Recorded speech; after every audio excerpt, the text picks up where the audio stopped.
ल guys first सट हान्दैछ मच्छीको लागि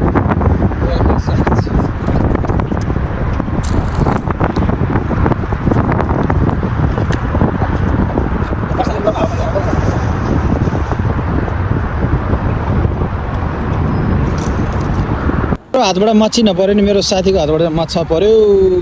पेम्बाले लेम्बा यस्तो वाला माछा परेछ केटाले जोस ल बधाई छ भाइ अब कस्तो टर्न हो मेरो हो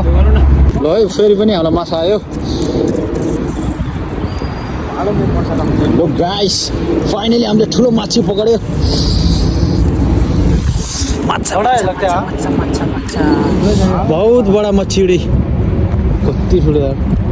त्यही हो बडा बडा ल रोमन हालिदियो त समातेल दामी यसरी फसाइन्छ ल माय गॉड टोटल हामीले माछा मार्न चाहिँ यति सफल भयो धन्यवाद छ सबैजनालाई